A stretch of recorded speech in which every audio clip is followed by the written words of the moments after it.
sa lawa ang truck.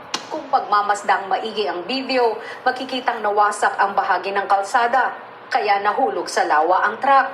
Ang lalaking ito naman, sinubukan pang tumalon sa kalsada. Pero masyadong mabilis ang mga pangyayari.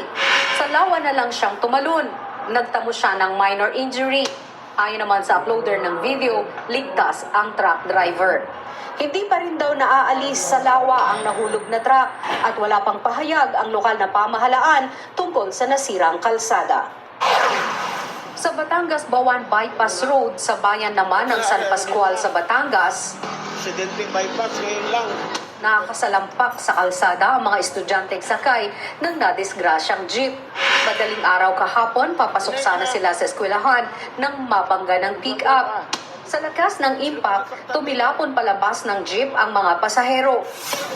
Inay, Huwag gagalaw ha.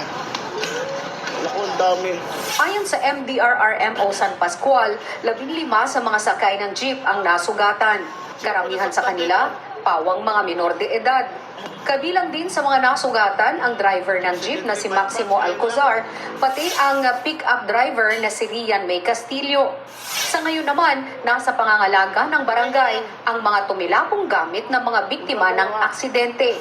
Ayon sa San Pascual Police, may kabilisan umano ang takbo ng pick-up kaya nangyari ang aksidente bagamat patuloy pa ang investigasyon. Nagbabalita mula sa Frontline, Margie Bentulan, News 5. Nasagip ang dalawang bagong silang na sanggol na balak ibenta sa Pampanga at Bulacan. Abot-abot ang pakiusap ng babaeng ito habang inaresto ng mga otoridad sa Angeles City. Siya mismo ang ina ng sanggol na kanyang ibinenta online sa halagang 30,000 pesos. Anya, hindi na planado ang kanyang pagbubuntis. Hirap din daw sila sa buhay dahil sa isa pang anak niyang may epilepsy. Arestado rin ang tatlong babaeng ito sa Baliwag, Bulacan na makikipag-meet up sana sa nagpanggap na buyer ng sanggol. Ang nagbebenta, ang ina rin ng bata, kasama pa ang lolo o lola at tiyahin. Ibinenta nila ang sanggol ng 130,000 pesos para raw pampiyansa sa nakakulong na ama ng sanggol at pampaopera na rin ng lolo nito. Maharap sa patong-patong na kaso ang 4 na suspect. Tumatanggap na ang ilang palengke ng digital payment. Pero paano kaya sa mga lugar na mahina o walang koneksyon ng internet? Nasa frontline ng balitang yan, si Gerard de la Peña. Mamamalengke pero walang cash? No problem, dahil maski mga palengke ngayon, high-tech na. Inulunsad ng Bangko Sentral ng Pilipinas at Department of the Interior and Local Government ang Paleng QR program noong 2022. Maski mga nagtitinda sa palengke, tumatanggap na rin ng bayad gamit ang mga e-wallet o apps ng mga bangko. Para kay Jessa na nagtitinda ng gulay sa Kamuning Market sa Quezon City, malaking tulong ito. Hindi na nagsusukli. Mostly kasi hirap kami sa barya ngayon. So, hindi ka na magsusukli. So, mas convenient naman po talaga. Sa ngayon, mahigit 900 palengke na sa buong Pilipinas ang nasa ilalim ng Paleng QR program ng BSP. Humingi na rin ng tulong ang BSP sa Department of Information and Communications Technology. Talagang kailangan namin yung help ng DICT for connectivity. We're listing down all the places na medyo mahina yung connectivity and they will be helping us. Ilan sa mga priority areas ay ang Metro Manila. Kabilang na dyan ang palengke ng Pasig kung saan maraming dead spots. Magbibigay ang DICT ng satellite internet connectivity, fiber o LTE connection. Depende sa magiging pangangailangan ng isang palengke. Sana, pag lumabas na yung e-receipt at saka e-invoice, kung electronic na yung cash mo, electronic na rin yung resibo mo. Kapag nakapagbigay na rin ang listahan ng BSP sa DICT ng mga palengke mangangailangan ng internet connection, maaari na makakuha ng pondo mula sa Department of Budget and Management. Bukod sa pagsasaayos ng signal, marami pa rin dapat gawing trabaho ang Bangko Sentral para maengganyo ang mga Pilipino na gumamit ng teknolohiyang ito. Kabilang na ang mga nakatatanda. I noticed then when we go back, so at least nandun naman na the QR code is accessible. Yung senior citizens are more hesitant to use. So yun talaga, there's like an age generation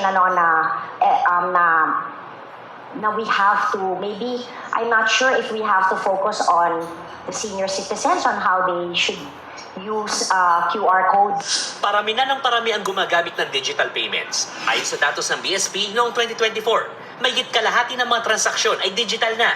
Samantalang kung pagbabasehan ang halaga ng ginastos gamit ang digital payments, umaabot na ito ng halos 60%. Nagbabalita mula sa Frontline, Gerard de la Peña, News 5.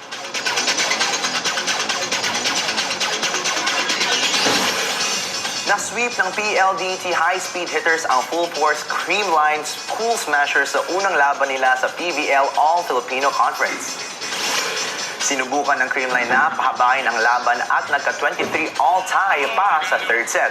Pero kumonekta ang isang cross-court hit ni Davison at sinundan pa ng block ni Joey Prado sa pagsadyuhan ang panalo.